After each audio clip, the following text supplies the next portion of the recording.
Action. Action. First of all, I would like to give you a hug. Oh, thank you. Yeah. Arpit. So nice to see you in person.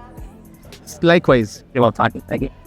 So you asked me this question that due to the professional commitments, you missed my talk. And what did I speak about yesterday? Sure. So I'll just try to summarize it. Yes. Sure. I'm a cancer surgeon, but my talk yesterday wasn't related to cancer or surgery. It was about a different kind of healing. Kind of healing which happens when we stop fighting our body and start getting in sync with our bodies. So once I was underwater meditating at 12 degrees Celsius in Portugal, in cold Atlantic Ocean. And I wasn't chasing discomfort. I was chasing clarity. And at that instant, an octopus came and sat on my hand. Really? It's a real story. I have a video. I showed that on stage also yesterday. So that moment I felt the true and deep nature connection. And obviously my parasympathetic was more active because I was underwater. I was calm. My vagal nerve was firing, and there comes your gut-brain connection. Yes, of course. Because unless until you make your vagal nerve strong, you cannot have a strong gut-brain connection. Yes. So that's where I was leading to. But my talk I had beautifully structured. So there's a thing which people tell that you have just one body, nurture it, take care of it. But my talk was it struck to me while one day running. I thought that I've been worshipping the 4 elements since last 2 years. Every morning, the first thing I say, thank you, Mother Earth. Thank you, Father Ocean. Thank you, air and breath. And thank you, fire and sun. I'm not joking. This has been my real authentic story. That's exactly what I've been doing since last 1.5 years. So one day while running, whenever I run, I go into my zone 2 and flow state happens naturally. So then I figured that, so I introduced that blueprint which came to me on that day in the run. I structured my talk around the blueprint, and the blueprint was that we are 4 different bodies. The earth body or the physical body, because once we die, our physical body actually literally goes to the earth. Then our water or emotional body, because our water and emotions both flow inside of us and outside of us. So then our third is the air or mental body, because our thoughts are in the air and each one of us are actually living his own life in his mind. So that's how powerful the mind body is. And the fourth, or the fire body, or the sun. So I split 20 powerful biohacks into these 4 different bodies, 5 per body. So 5 biohacks for the earth body, 5 biohacks for the water body, 5 biohacks for the air body, and 5 biohacks for the fire body. Obviously, there are some biohacks which overlap, because ultimately you can just look into this way. So it's a more structured way for people to biohack themselves. And we can all start with 20. So in the end, I gave a slide. I can share my presentation with you. That's not a problem. Because I don't say that I have created it. It's nature who has guided me to create it. Good. So it's a blueprint which I want more and more people to use. It's an authentic blueprint. So for example, the first, I'll just enumerate the 20 biohacks so that you can get what I'm telling. The first biohack for the physical body was our cellular hydration, water. Yes. So when we talk about hydration, we always should remember to add the word cellular to it. And then we can get into the depth of it. Because cellular hydration changes the game. If just 2% drop in your body percentage of water can drop your physical and mental performance by over 20%. That's what science says. So, and you won't even realize it. That's how powerful water is. And I always believe in going with the universal synchronicities and flow. And I don't believe that universe in such a beautifully macrocosmos and macrocosmos, as Timu puts it, is beautifully structured, that it'll make such a big coincidence that the planet Earth is also 70% water and human body is also 70% water. Yes. So what are your thoughts on that? Let's make it more interactive rather than... I certainly think that there's more to this reality than meets the eye. And when you see these things where things match up so well, flowers that look like organs, or nuts that look like brains, or this this stat that you're saying about the ocean, I think to me it's obvious that we're kind of we're living in coexistence. 100%, yeah. So I'm totally on board with what you're saying. I really think that we are connected in a very tangible The way. number is so common, and yet people have not delved deeply into it. Everybody you ask, a random, any stranger, not even a biohacker, you ask how much a percent of the planet Earth is water, they will say 70%. Yes. Any doctor you ask how much percent of the body is water, they will say 70%. Yes. So these numbers are so startling and same. But there's lots of things like that puzzle me, that people don't think about it. Like the sun and the moon, right? The sun and the moon. The sun is this huge ball of gas, right? Yeah. The moon is meant to be a small rock hurtling through space. Why do they look exactly the same size? Exactly, yeah. And why do people not ask that question? Because to me, that's an interesting question. That's a very interesting question. And when they overlap, they completely overlap. Why would that be? And they say, oh, it's just coincidence that the sun happens to be very, very far away and the moon is very close. And by coincidence, they're exactly the same size.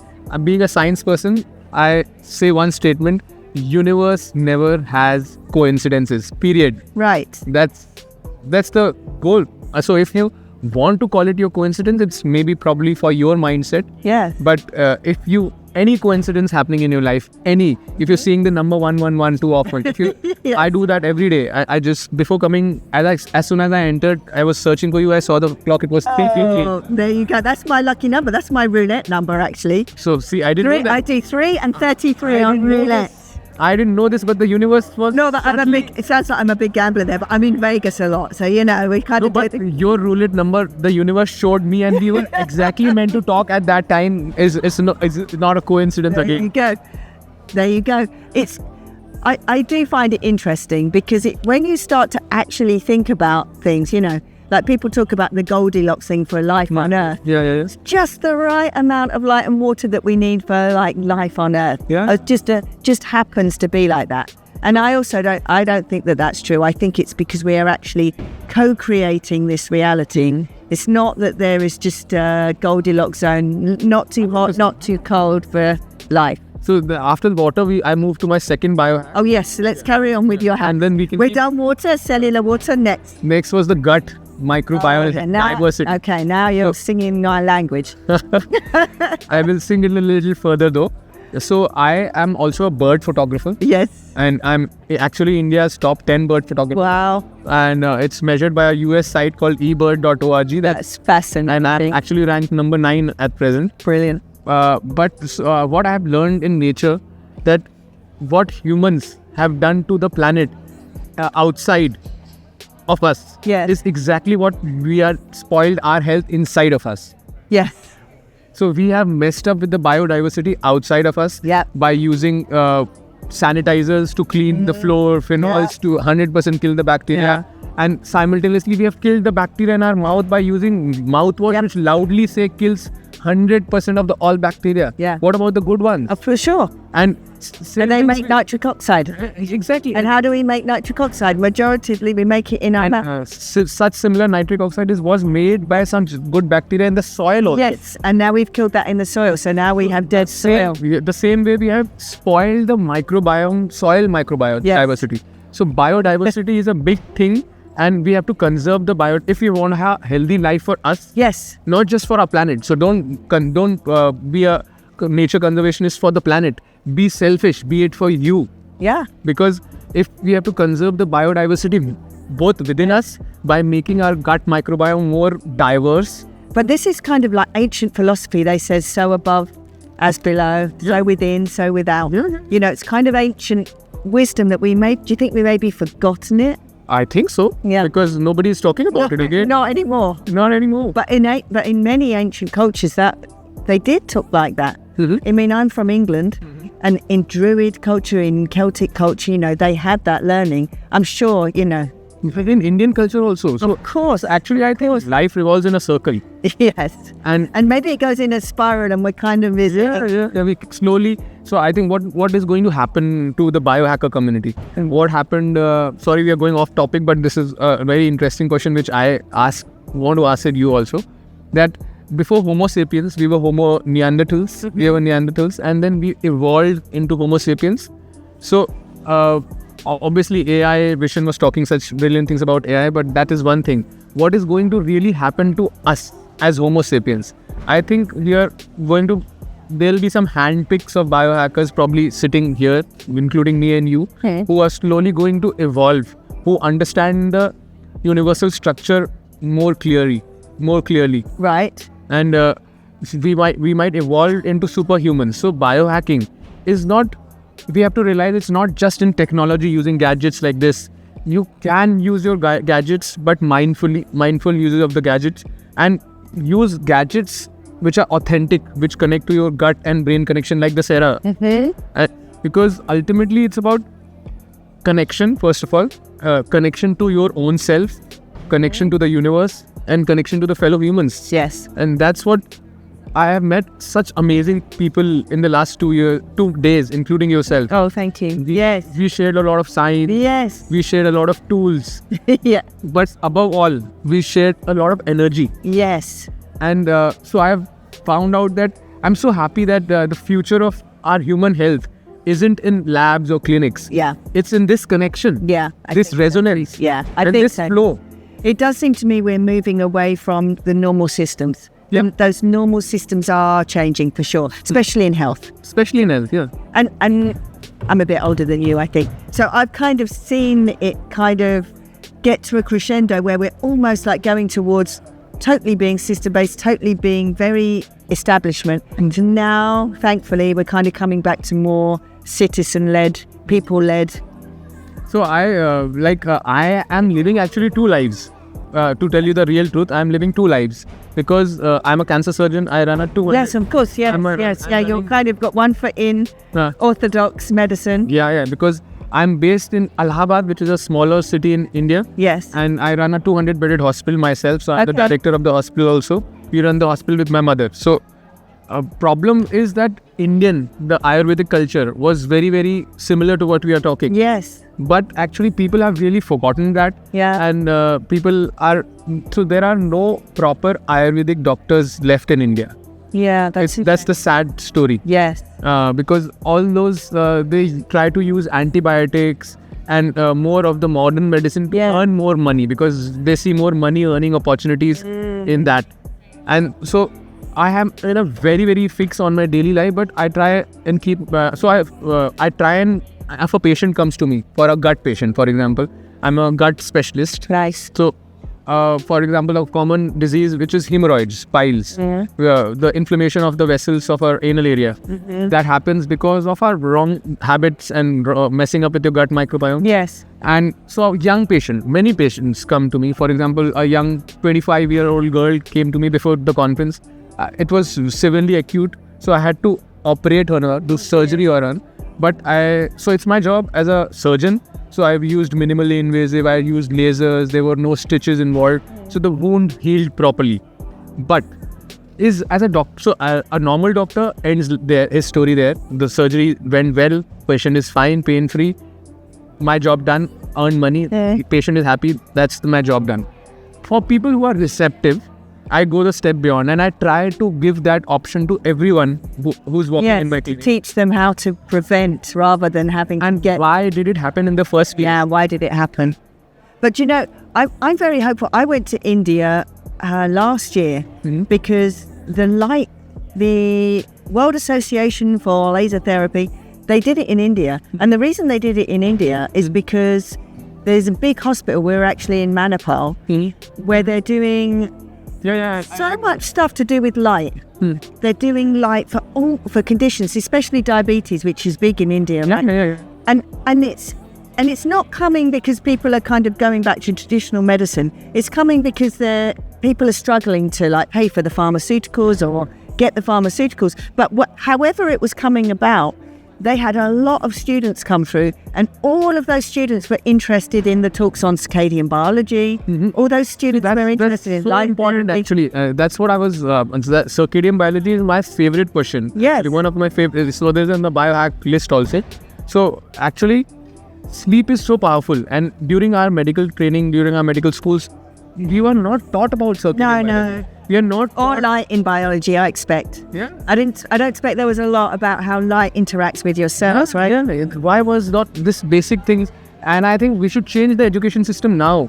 Yes. And we are doing that by doing. You have been doing such amazing work on the Rebel Scientist podcast. Yeah, and I also run courses. I'm running a university course actually at Durham because we're trying to do exactly that. We have one of the first diplomas in photobiomodulation light therapy. We ran it in France, So but now in I England. would love to join you together, Yes. and probably we can create a course with your same ideology, the gut-brain connection, Yes. activation of the vagal nerve again, through the power of water and how Yes. underwater meditation can.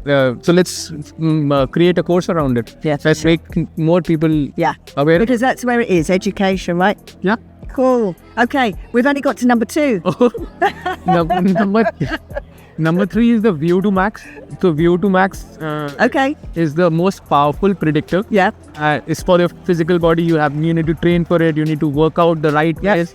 And so if you don't measure things, you cannot improve. No, That's what I that's believe. true. But VO2 max is such a powerful predictor that it cholesterol, smoking, and diabetes risk combined, it outperforms all the things. I'm not saying that you should smoke or Yes. you should have diabetes, but even if you smoke, even if you have diabetes, even if you have high cholesterol, and you train your VO2 max, it can outperform the negative risks of all these 3 things. That's how powerful VO2 max is. So Yeah. move daily. Yeah.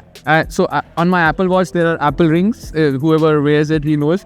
I'm on my daily move goal, and today is my day 496. So very shortly, I'll complete my 500 days of daily minimum 60 minutes of proper movement. Okay, yeah. Well, I have it on a ring, same as you. So I track my numbers on watch, on Apple, Yes. on Aura ring, on Ultra Human ring, on my Whoop brand. Okay. So I'm a crazy biohacker. I don't distract for randomly. I'm No, but planning to make a yes. structure around how people can improve their biohacks. So number 4 next we come is the muscles. Yeah. Muscle strength is so Yeah. damn important, and it's that important that after the age of 40, if you're not training them, you're losing 1% of muscle mass every year. And after the age of 50, you're losing 2% of the muscle mass every year if you're not training. Okay. So everybody should. Noted. If you are still not doing muscle training, at least 2 to 3 times a week, start with the basics. Start with body weight training. Yes. But you need to train your muscles. Yes. Number 5 is sleep. We already discussed so many things. Yes. Sleep is not just a recovery for your physical body. There is a system which I'm sure you're aware of, not the lymphatic system, but the glymphatic system. Yeah. Well, light therapy is brilliant for the glimpse. So again, one thing which the medical students should be taught about. We are all taught in our MBBS, in our medical curriculum. We have spoken about the lymphatic system, Yeah. and we stress on it a lot. But why not the I glymphatic? don't know. Yeah, I don't know. I've also done a clinical neuroscience master's, and they didn't tell me about the glymphatic system. Exactly, and it's the basis. Yeah, of course. Avoiding Alzheimer's, Yeah. because it's You need to flush out the it's where the brain flushes. Yeah, brain flushes all the rubbish data, the beta amyloids. Yes. So then we shift our thing. Once your physical body is biohacked properly by following Yes. 5 things, we shift to stillness and come to emotions. Right. There, so for the water body, and again aligning with your gut-brain connection. Yes. I always talk about the blue mind and the red mind, which I already told you that we should build up a course on it. Blue mind is actually a term designed by my very famous, very sincere author Wallace Nicholas. He was a marine biologist, Okay. and he coined the term blue mind. Blue mind is a mildly meditative state, the state of calmness, peacefulness, and a sense of well-being in the now, which all humans reflexly achieve when we are near water, underwater, around water, or maybe just seeing water, or maybe just hearing water. That's how powerful water it is. And that comes back to the first biohack, that we are connected. Everybody, actually, if you have a fear of drowning, or if you have some past life trauma related to water, still you might be scared to swim inside the water, but you will still find yourself peaceful, and your parasympathetic nervous system will get activated if you hear the waves sound. That's how the 70% coincidence, so-called coincidence works. Yes. Then we shift gears to the other biohacks related to water.